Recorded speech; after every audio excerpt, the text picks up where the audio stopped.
What's up, everybody? I am the Architect 04, And I'm Lum. and you're riding shotgun with the Zucker Bros. All right. Welcome, everybody. How are you this evening? We are talking about PCs today. This is gonna be our 100% PC episode, where we're gonna be talking about just PCs because I think I've mentioned this in one of our previous episodes. At some point, I'm sure it's come up at some because we talk about PC a lot. But I don't own a desktop PC. No. I don't game on PC. Right. I've never really had. I think the most PC gaming experience I've ever really had personally you didn't have the opportunity. Well, no. I had a PC back in the day that ran Age of Empires. Okay. Yeah, but nothing crazy. No, of course. Age of Empires, Roller Coaster Tycoon, and I mean, like old school stuff. If we're really talking about PCs, I mean, this is the time to get into PCs. Back then, you get into PCs and you're playing some games and you're online, but like really, there was not much. You know what I mean? Right. So, well, I mean, there wasn't. Yeah, there really wasn't any gaming PC. Like the gaming industry, the PC gaming industry wasn't very big. I mean, I think this was around the time that what was it? EverQuest started to get really big, and WoW was in its infancy, if it was even out yet at that point. So and Tetris I never had a PC that was powerful enough. Right at the time. So my PC, the PC that I had one in my room, and it was old and it ran slower than heck, but it was enough to burn CDs and it was enough to play Age of Empires or something, get on the internet. Read email and AOL chat or whatever. AOL chat. Okay. So anyways, really what brought this, why we're talking about this right now is because I will be beginning my PC build journey and determining whether or not I go pre-built or if it's more cost-effective to build my own. Right. Depending on what the parts, and I know in some of our other conversations we've talked about building budget console killer PCs. Exactly. Right. We've discussed it. They're out there. So why don't you tell me, because you recently in the last couple of years have built your own PC from the ground up. Yeah. Tell me about it. Sure. So my PC journey started 2019, mid 2019. I decided while I was taking the plunge into YouTube, guys, you need to invest in yourselves. And the biggest way to invest myself at the time was a PC, and I felt like I was going to be able to get the most out of my PC during that time. So just in general, get the most out of building a PC, because I'm doing content creation now.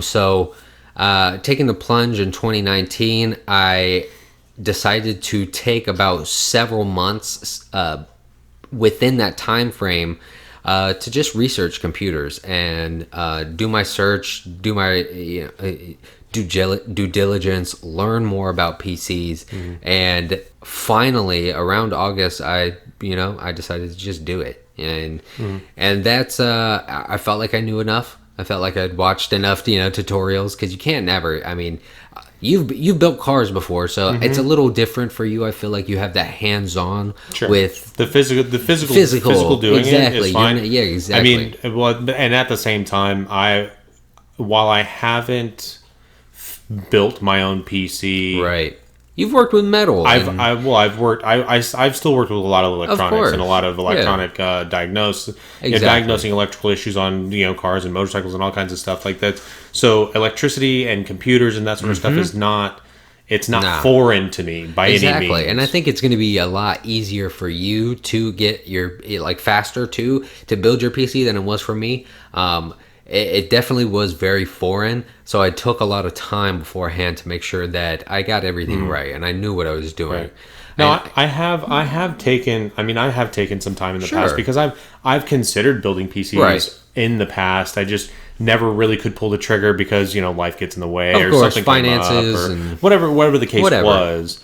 I decided not to, but I still did. I did that like you. I did the research, and I wanted to know what a quad core. And I think the time I was watching it, like the newest was a quad core, 6-core were the new latest and greatest, like the i3s or something. Well, see, and that's the thing. When I got into CPUs, even just a couple years ago or whatever, I didn't even know what CPU standed for. You know what I mean? So I wanted to do that research, actually learn this stuff from the ground up, know exactly what your CPU is, what it stands for, what it does, what components it works with, and how it actually powers your PC. Because not only am I just doing this, and not only am I just building a PC, but I'm building it for a function. And if you want to build it for a function, you want to make sure that you're getting the right parts to provide you with all the functionality throughout the years. And that's one of the big things that I've learned in my research over time is that it's a lot. I mean, like, and you referenced it just a second ago. Was it's a lot like building a car, right? You can't build a car to have horsepower and top speed, like low end torque and top speed. You're going to get one or the other, or a balance of both. Right.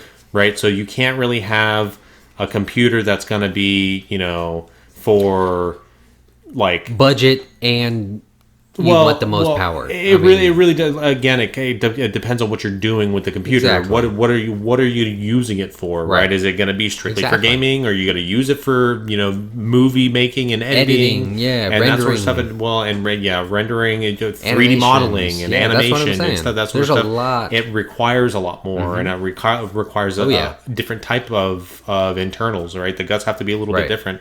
Just like on a vehicle, if I'm building a car, if I'm building a drag car, I don't care about whether it turns or not, right? So I don't care. I don't really care.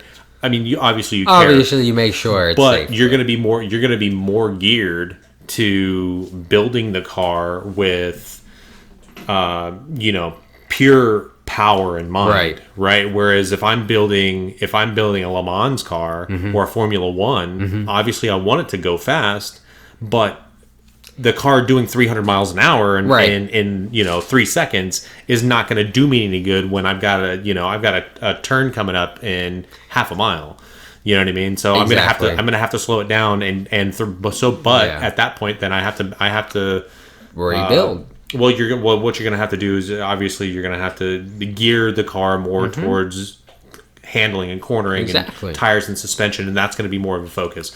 So and this crosses over into computers where obviously, like I said, it just depends on your main goal, what you're looking for, what you want. If you just want a balanced PC that can do a little bit of everything, you're not going to be doing these big 3D renders and AutoCAD and whatever else that you could possibly be doing with it. Well, that's it. And then finding your PC.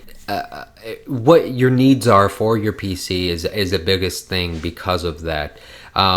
If you're an artist, you know what I mean. You don't need the best GPU. You know what I mean. If you're a videographer, you don't need the best GPU, but you want a nice GPU, and you need better RAM and a better CPU, right? Sure. For rendering and so there's it's all about what you're doing. For streaming content, if you're going to stream content, you want a good GPU because you want your, so it's all about what you're going for, and I feel like that's one of the biggest things on researching is you want to research what you are looking for specifically, So what are your specs? My I would have to, I don't know all my specs. Just rough offhand. Like what's the processor you're running right now? I am running a AMD Ryzen 2600X. It's a budget CPU. It's one of the best CPUs budget wise that you can get out. It comes with a stock cooler, but I don't recommend anyone ever using that stock cooler. You put it on and you put your own custom cooler on there because God knows they never send out a good cooler for you. For my RAM, I'm using Corsair Vengeance. I believe it's 16 gigabyte RAM. that I have in there, which is really good RAM. I love my RAM. Cooler, it's a Noctua DH15. We talked about that. Yeah, I told you about that. We had a conversation briefly on it. Literally the best air cooler you can get for your PC at the moment. I recommend anybody who is looking into trying to get one or looking into a better air cooler to just... If you're looking to upgrade, take the plunge. Price on it wasn't bad. I think it was around $80. Around $80. Give or take. 80 to 120. Depending on where you're a little more money. Put it into your PC. You won't regret it. Your temps are never going to fall. Well, Promise. A little side advice just from my 35 years of being alive. Sure. If you're looking for something to last you a long time, don't spare the price. Don't. Go spend a little more up front. Always. And you won't be sorry. Yeah, nah. In the long run, because it'll, especially on stuff like that, like CPU cooling and that sort of stuff, like the actual tower is probably something to really think about too, like airflow in the tower itself. Exactly, people don't think about that. Well, if your airflow is not good enough, you're not getting enough airflow. You're obviously your parts are going to overheat. Your stuff's going to overheat, and it's going to be which actually works a bit in my favor. So for all of you, I don't think a lot of you guys know, but. I right now, what I do, my day job is, what I think I might have said something, but my day job, I'm a commercial HVAC foreman. So what I do is I do air conditioning, commercial air conditioning for a living. So airflow is kind of a specialty. Sure. So obviously, getting the best airflow out of it, and that's with anything, right? You want your AC to work. If you want it to be efficient, and you want to be cool in the summertime, making sure you have the right fans, and in the PC's sense, making sure your fans are facing the right way, making sure you're optimizing your airflow for the coolest, to cool your PC down the coolest. Sure. That's basically it's basically that, and the case definitely factors in on that. The case is a big one. Yeah.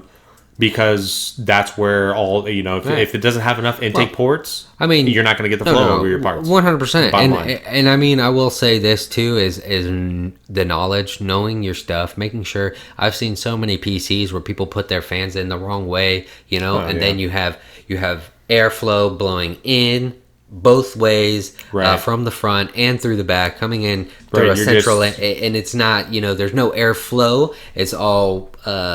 It's just pressurizing. You're just pressurizing the inside of the case, and it's keeping all the heat. All the heat's just staying inside. Exactly. So it's not exhausting any of that heat. Exactly. You want to make sure you have an intake, an extake, and then depending on the PC build, you always want to have some sort of exhaust in the top or at the bottom. So and just keeping that consistent is really all you really need. Airflow, I feel like for you isn't going to be a big deal because you again, your HVAC, you know air conditioning, airflow. So for you, I feel like finding the right tower isn't going to be hard. I've even had the notion of just building my own, like custom building my own tower. Only because at that point, I've never thought about that. But. At that point, then I can make the airflow where I can make the air go where I want it to go. Right. I'm not, relatively. It's a PC, so you're gonna have intake in the front and the back. Not necessarily. It depends on the design. I like doing that sort of stuff. I like designing that sort of stuff. Of course.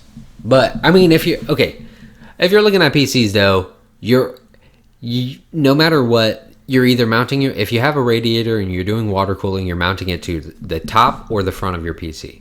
It's not going to be mounted anywhere else because there's nowhere else to mount it. Your GPU has to be mounted in the back, right? Has to be mounted to your PC or your motherboard, and has the ports in the back always. So there's really no place else to mount your cooling. So if you want efficient cooling, you're always going to have it. Usually in the front and back, always. 100%. I don't think, unless you just don't know what you're doing and then you just put all your fans up at the top. No, and in the back or at the. Well, if you're thinking of the tower itself as a rectangular box, but if I'm designing my own tower, I can make it look however I want. It doesn't have to be a rectangular box with holes in the top or front and back. Of course. No, for sure.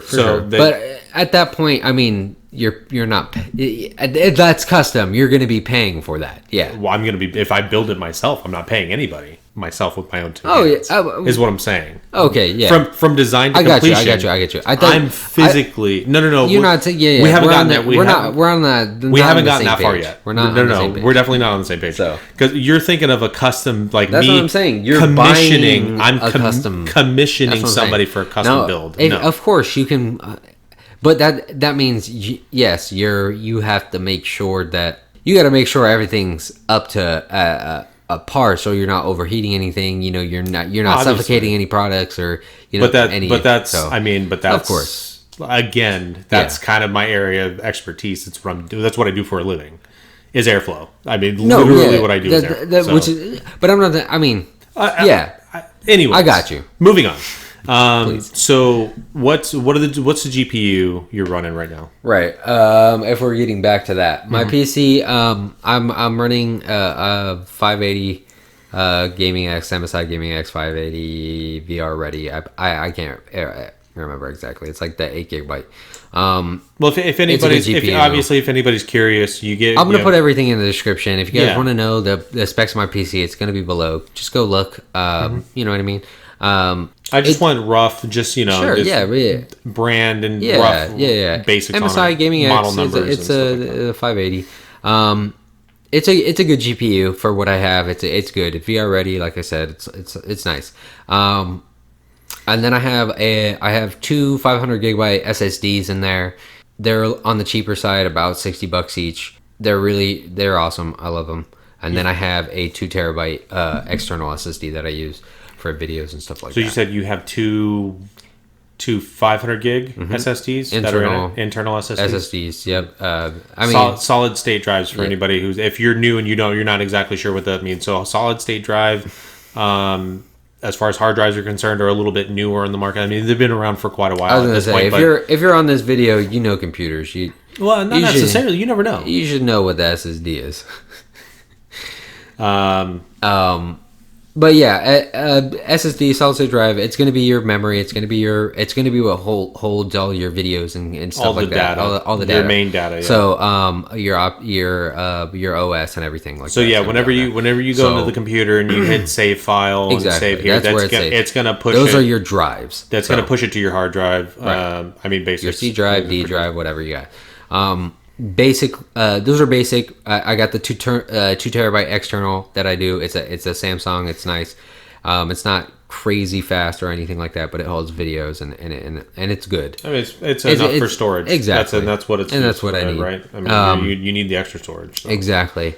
And then I got the Hue 2, which was it's like an external or it's like an add-on for anybody who knows the NZXT products. They are it's a PC company that builds lighting and cases. They also build cooling. And they're a pretty big company, I would say. A lot of people buy their cases, and they're a pretty widely known company. They have really good products, good reviews, and the Hue 2 is like one of their lighting kits that sometimes come installed. You could get the upgraded like versions of the cases that come installed already. I ended up not getting the upgraded. I got like the 700i or the 700 whatever model of the NZXT case, and I should have opted for the one that already had the lighting, because I ended up buying the Hue 2 anyways that added the lighting kit or whatever. And through that, you just install a program on your PC after you're done building it. The NZXT and it controls all the lighting in your PC through that little box. So I figured that, and it was just a nice little touch that I got. It's cosmetic purely. You guys don't need to buy it. It was definitely extra. Other than that, the motherboard, I was gonna the original motherboard that I got was a Tomahawk B450X or B450, and I ended up swapping that out for an MSI. I forget which MSI exactly. It's like an X something. It's red and black though. I'll put it on. Of course, you guys can look at it down below if you want to see the exact motherboard that I got. But overall, my PC was around 14, and then I added in my peripherals, and it made it around $2,000. So if you and that's a very budget PC from CPU to, I mean, that's budget without being on a budget. You know what I'm saying? I kind of splurged a little bit on peripherals, but that's because that's what I wanted to spend the most on.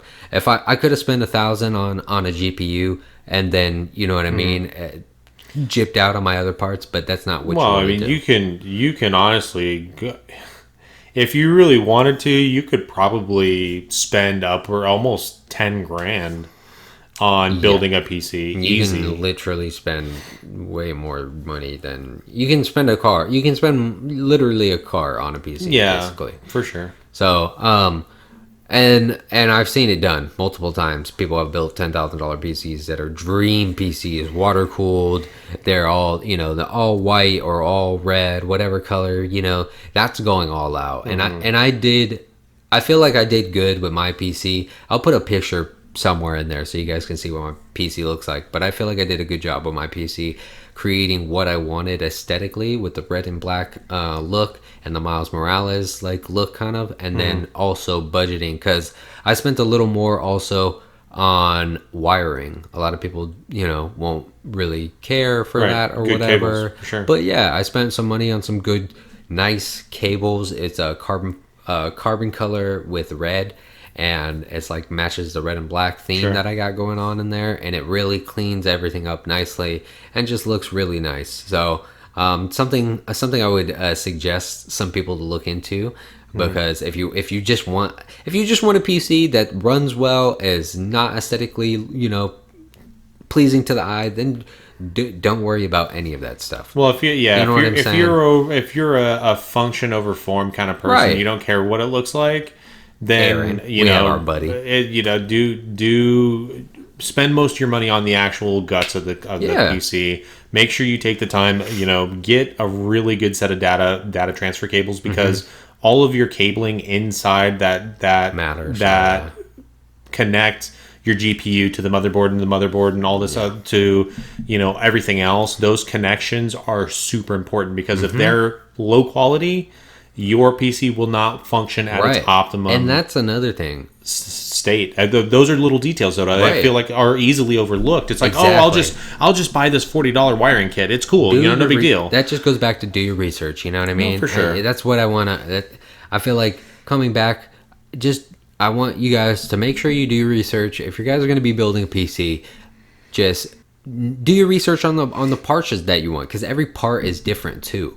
And maybe some of the parts that we mentioned in this video might not be compatible with, say, the one that you're looking at. You know what I mean? So definitely look into what parts are compatible with what. And oftentimes you'll buy a motherboard that you really love, and then you go to buy the GPU, or you go to buy a set of RAM sticks, and you buy your cooler, and then you you try to put everything together, and your RAM sticks don't fit. Right? Yeah. Or something's too tall, or this doesn't fit, or this. So do your research. Make sure you guys are actually looking at the parts, making sure other people have built something similar, so that you know what you're getting into. You know what you're gonna kind of be looking for, and what it's gonna look like in the end. I think another very important point here too is your power supply. Make sure. Oh yeah, I never mentioned my power supply. Right, the power supply is very important as well. Because it's probably one of the most important. Right, one of the most important.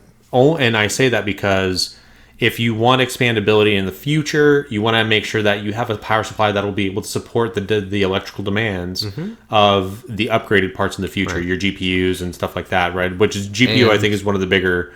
As far as, or if you want to upgrade fans, and all this other stuff. If your PSU ever messes up while your PC is on, it could potentially fry your entire parts, which is for sure. Which is the biggest thing why you want to make sure you're not getting a bogus. No, you don't. If there's any one thing aside from never skimp your other major parts, is you get a quality, well tested power supply, because my power supply unit is a 750 gold rated Cooler Master power supply. That is one of the highest rated. It's up there with the 800s. You know what I mean? At 750. So is it over? Is it over? Yeah. No. What I'm saying is it overrated for all of your internals right now? Yes. Right. So you have room for expansion, is what I'm right. for. So do you know how much room for expansion you have? Oh yeah, I can upgrade to a 1080 Ti, still be set, and an i9 processor. I can upgrade to a Ryzen 5000 series. Like I can upgrade my PC to these higher PC components and not have to worry about my PCU. Know that my PCU is still good, being a 750. I could upgrade it to a 800 if I wanted to. But 750, honestly, for what I want, can handle everything. So it can handle gaming, rendering, anything that I want, and it can handle all these any upgrades. Basically, you really don't need anything better than a 750 gold rated. Obviously, if you're building a $10,000 PC, put 800, 900. Gold rated, in there or whatever, but it's not necessary. You know what I mean?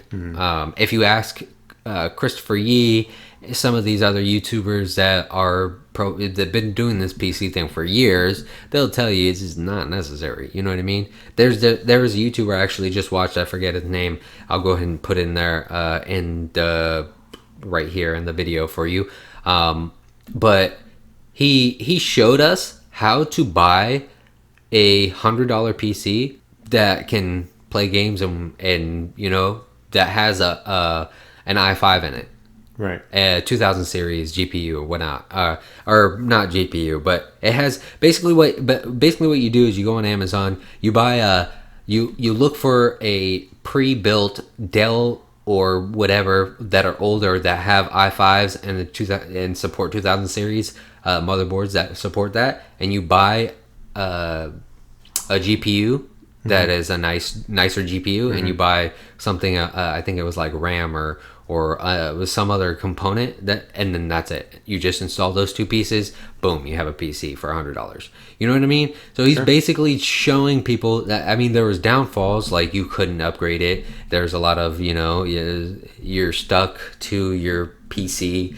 So, but other than that, you know what I mean? You're getting a PC and you can stream, play games. Like he played GTA on it. He played all of it on the right there to show you what the frames were looking like, and they were around, let's say 40 to 70 frames, which is not bad. You're getting about a console with that. Yeah. You're getting older console frames. Levels, sure. I mean, not new, not the latest gen. Okay, I mean Xbox One. Sure. You're playing Xbox, the new Xbox Series, or the new Xbox One X, right? Graphics, because all of those are capped at 60 frames per second. So you're getting at least 60 frames on this $100, PC that you're also able to do streaming and multiple other things on. So just, I mean, the opportunity for PC gaming has always been there. I feel like it's there. The real, I feel like, thing I want for people to get from this, do your research beforehand. If you're going to be getting into PC, I encourage everybody to do it because it allows you to just experience gaming on a different level, in my opinion. Like, I love console gaming. It'll always be there for me, but I'm able to play games I've never have been able to before. You know what I mean? Yeah. And stream and do all this other stuff. So it's definitely, I encourage anybody who wants to get into PCs to do it the right way, research. Other than that, I mean, I think you personally, getting into your journey, you really don't have too many hurdles. Where I feel like we're gonna beast out your PC pretty well. And if you guys want to see that, we can put it on the channel for you. Sure. Whenever we get all the parts in together and we go ahead and get to building it or whatever. Well, that is not to cut you off, but that is if I don't choose to go with the pre-built, because that's something we were looking at pre-builts not just a few minutes ago. That's right. And there are some really juicy, juicy pre-builts, man. I mean, we were looking at it's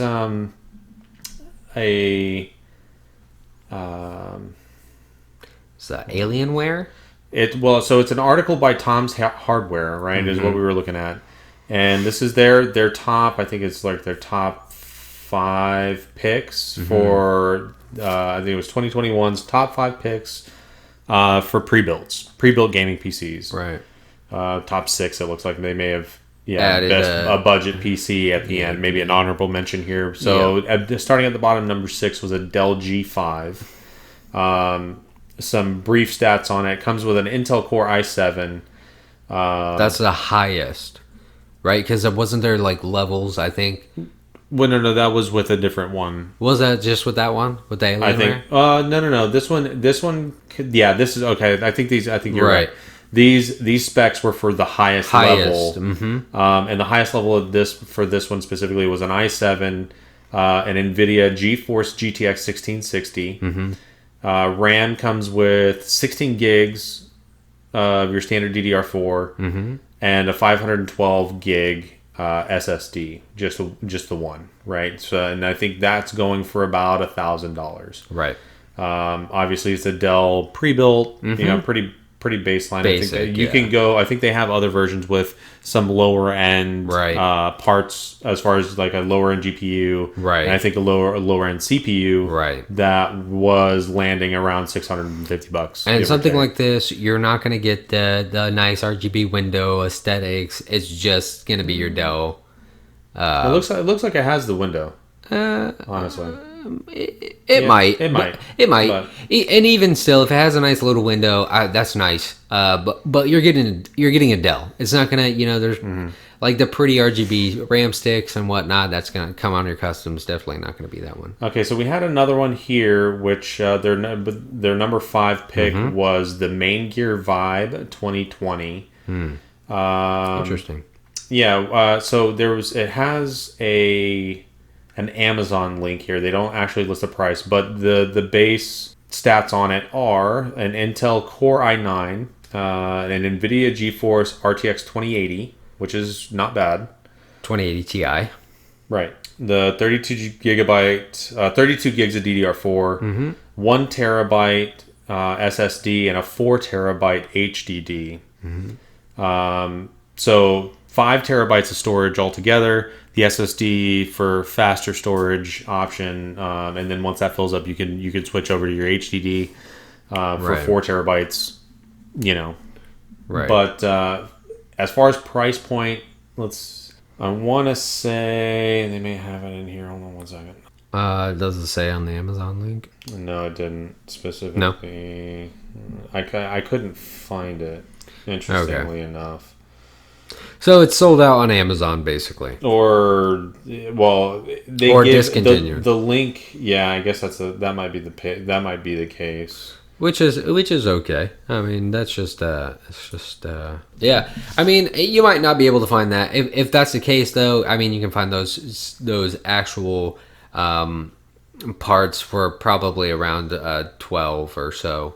Actually, a little more, probably like 15, 16.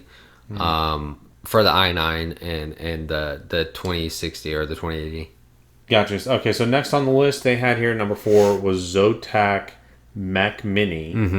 This one says the best small form factor gaming PC. So as far as compact design overall, it's a mini ATX. It's a small function. This is a function over form. That it's not super aesthetic. It's not doesn't have the it looks fancy pretty stuff. cool though. I mean, it looks interesting. It looks like a little transformer. Right.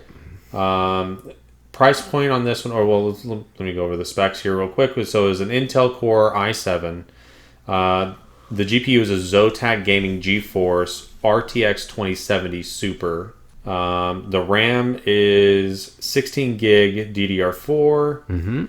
Your storage is going to be 2 terabytes of 2 2.5 inch or 2 terabyte 2.5 inch HDD, and then a 240 gig SSD. All right. Price point they're showing here is it's starting at $1,300 and can push you all the way to $3,300. It looks like. So. Yeah. Not terrible.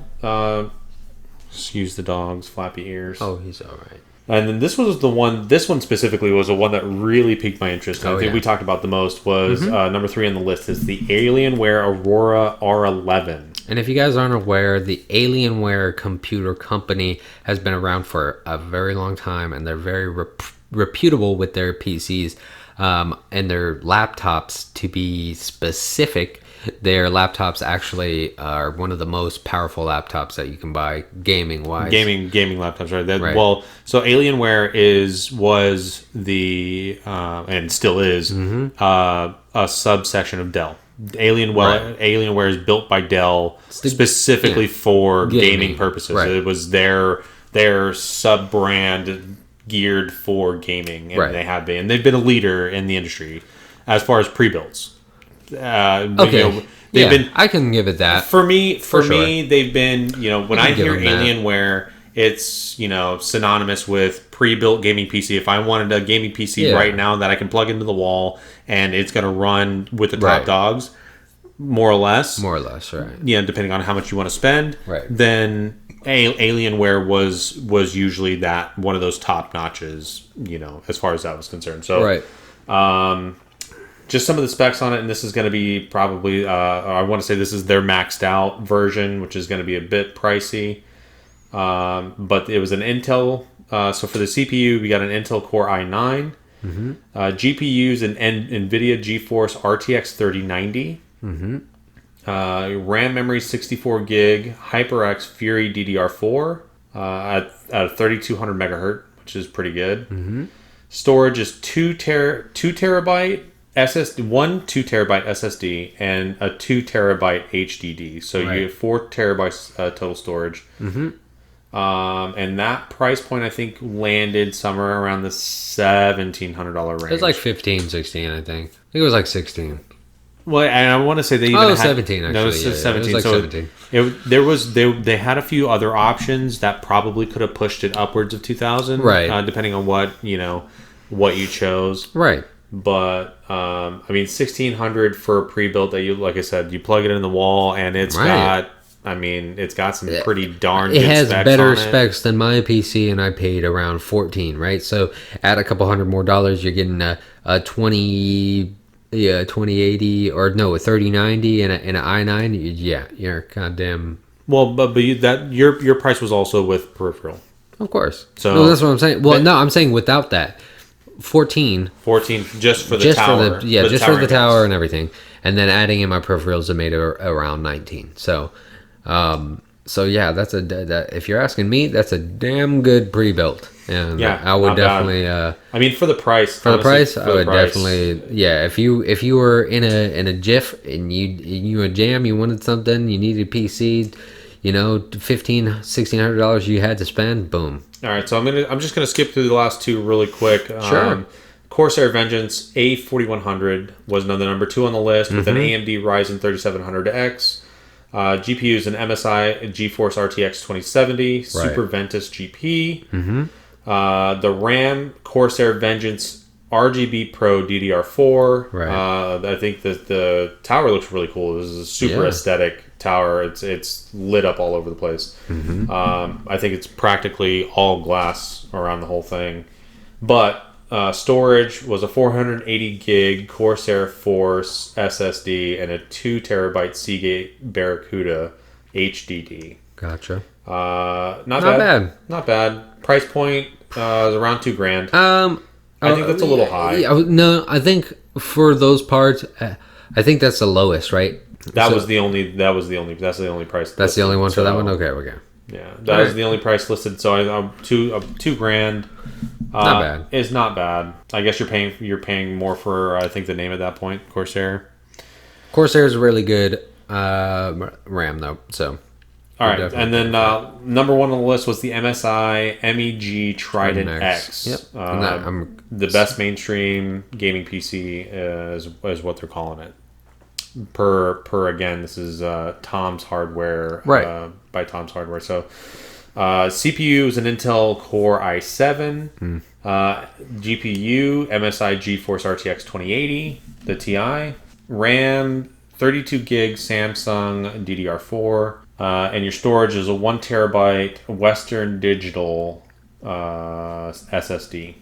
So a little light on the storage, but I mean, if it's really, well, and that's another thing too, is gaming. you can eat up a terabyte of storage with just a few games nowadays. Right. I mean, you don't need a whole lot. I think on PC it's a little better because compressed files. Yeah, that's true. A lot of I can say I have a lot more games on my PC than I do on my like PlayStation or Xbox. And I have only like 500 more gigs than probably I do on the consoles, and I have like 3 times as many games. You know what I mean? And so I mean, I think it's a little easier. Gaming wise, especially if you just have like a terabyte or 2 dedicated for your games, you're definitely not gonna run into any issues. I think right now you have what, 3 total 3 terabytes of storage? I have a total with your external and your internal. Yeah.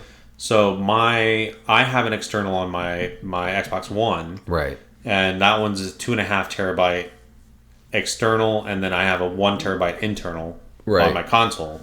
And I've got about 50 something games downloaded. Right. No, I mean the 3 terabytes is a lot. That's what I'm saying. Man. I could put probably like 3 times or like twice as much as that, on a PC. You know what I'm saying? Because my 2 terabytes only like 8% maybe full. And that's all like 2-hour long videos. So. That I have. I only use my 2 terabyte for video storage right now. I don't. I have a 500 gigabyte. One of my SSDs, the internal ones I have dedicated for gaming, and then the other one I have dedicated for OS and general. So gaming and like downloads from Chrome get put onto one of them, and then my other one's kind of freed up, and I feel like that allows my PC to have. Not be so overloaded, you know what I mean? Because there's still like 300 gigabytes, on my gaming one. So and I have like 20-30 games or so downloaded. So price point on the last one that I just mentioned, that MSI computer PC was anywhere from $2,000 to $2,700 is what you could be looking at about $3,000 for the so with peripherals and everything, by the time everything's said and done, you could be looking at about $3,000.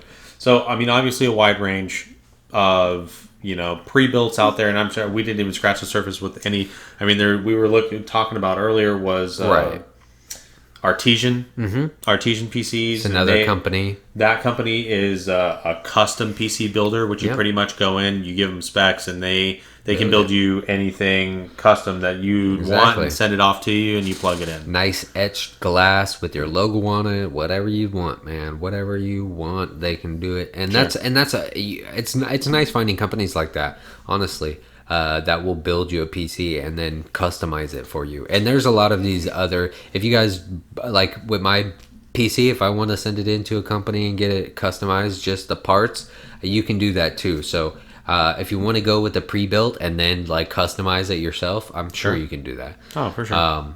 But yeah, I mean, there's so many great different companies like Artesian out there that do collab with other YouTubers and social media influencers and other people in the industry to bring people these nice custom PCs and pre-built PCs at an affordable price too. Right. And that saves you guys from having to become a mechanic and learn how to build a PC. So yeah, I think the end goal, the end of the podcast, have you become more set in what you want to do, whether it's buy a pre-built or go the custom route and build it yourself? Have you? Do you want the truth, or you want me to lie to you? No, of course. What? Give me the truth. Truth is, I'm probably even further from my decision than I was when we started, to be honest. Right. But that's okay. I mean, because I'll figure it out one way or the other.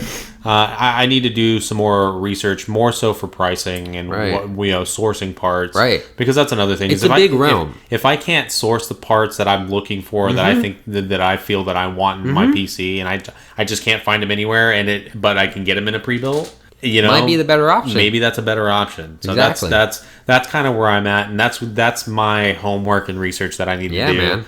Agreed. You know, maybe in the future, you know, as we progress, we'll revisit it and you know, give some updates and for sure what I've found and what I have and what I don't have, and yeah, that'll be nice. I'm sure people are interested, honestly, because I know me personally, I like that kind of insight. I want to know, you know what I mean? I want to, if you're just starting out doing something, I want to see that progression, you know what I mean? No, for sure. It's always fun. Well, then you know, the journey's always better. It's more always for me. It's always about. It's more the journey than the destination. Exactly. You know, the journey is always the best part. It's the most juicy. You get the best stories out of it. It's fun. So. For sure. Thank you guys for coming along on this very bumpy, good ride on our talk about PCs. I feel like we got a lot in there. We got a lot of good stuff to talk about, a lot of good stuff to edit through. I hope you guys enjoyed this episode. Any last words for our viewers? Don't take any wooden nickels. Don't take any wooden nickels. You heard it from the man yourself. Hear it yourself. We love you guys. We'll catch you in the next video where we will be talking about gaming. I think that's where we're gonna land off. We'll talk about some either new games, something about gaming in the gaming realm. We're gonna stick to that. We're gonna stick to that, and who knows? We'll give it to you how we give it to you. We love you guys. We'll see you in the next video. Peace.